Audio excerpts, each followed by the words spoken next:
আসসালামু আলাইকুম এভরিওয়ান, আপনারা সবাই কেমন আছেন? আশা করছি আপনারা খুব ভালো আছেন এবং আপনাদের চমৎকার দিন কাটছে। আজকে আমি রান্না করব আলু দিয়ে দেশি মুরগির মাংস।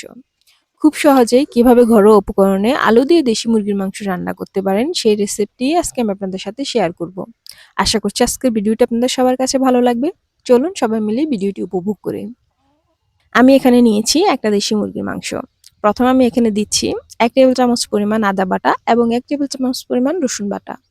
দিয়ে দিচ্ছি আমি 1 চা চামচ পরিমাণ জিরা বাটা আর দিচ্ছি 1 চা চামচ পরিমাণ গরম মসলা বাটা। গরম মসলার মধ্যে এখানে আমার আছে লবঙ্গ, এলাচি, দারচিনি এবং গোলমরিচ। দিচ্ছি আমি পরিমাণ মতো লবণ আর দিচ্ছি আধা চা চামচ পরিমাণ হলুদ গুঁড়ো এবং 2 চা চামচ পরিমাণ মরিচ গুঁড়ো। দিচ্ছি আমি পরিমাণ মতো তেল। সবগুলো মশলা দিয়ে আমি মাংসটাকে খুব ভালোভাবে মেখে নেব।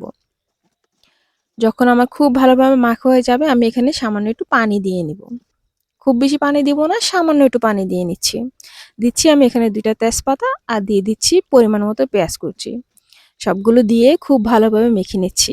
চুলাতে বসিয়ে দিলাম বিসমিল্লাহ বলে।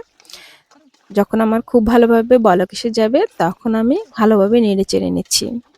প্রথম অবস্থায় এখানে অনেক নাড়তে হবে যেন মাংসটা নিচ থেকে লেগে না যায়।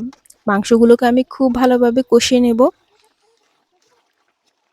আমি এখানে বারবার করে নেড়ে দিচ্ছি যেন মাংসটা নিচ থেকে পুড়ে না যায়।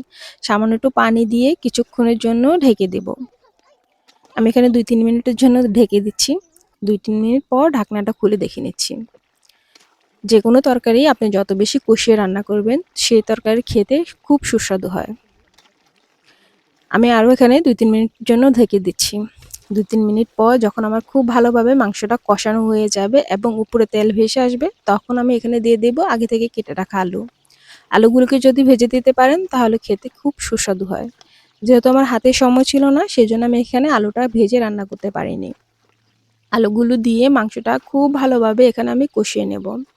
আলুর সাথে মাংসটাকে খুব ভালোভাবে কষিয়ে নেওয়ার পর এখানে আমি দিয়ে দিচ্ছি গরম পানি। গরম পানিটা দিলে মাংসটা খুব দ্রুত সিদ্ধ হয়, সেজন্য এখানে আমি গরম পানি ইউজ করেছি। গরম পানি দিয়ে মাংসগুলোকে খুব ভালোভাবে নেড়েচেড়ে ঢেকে দিব এখানে 5-7 মিনিটের জন্য। 5-7 মিনিট পর্যন্ত আমি এখানে অপেক্ষা করছি। 5-7 মিনিট পর যখন আমার খুব ভালোভাবে বলক এসে যাবে তখন আমি ঢাকনাটা খুলে দেখে নেব। আপনারা যদি ঝোল কম খান এই অবস্থাতেও নামিয়ে নিতে পারেন। যেহেতু আমি এখানে মাখো মাখো ঝোল রাখবো সেজন্য আমি এখানে আরও কিছুক্ষণ জাল করে নেব। আজকের রেসিপিটা কেমন হয়েছে অবশ্যই আমাকে জানাবেন কিন্তু। যদি আমার রেসিপিটা আপনাদের ভালো লেগে থাকে তাহলে আমার চ্যানেলটা সাবস্ক্রাইব করে দিবেন এবং পেজটা ফলো করে দিবেন। যারা আমার ভিডিওগুলো আপনারা দেখেন সবসময় নিয়মিত এবং ভালো কমেন্টস করেন, আমি আপনাদের সবার কাছে অনেক বেশি কৃতজ্ঞ।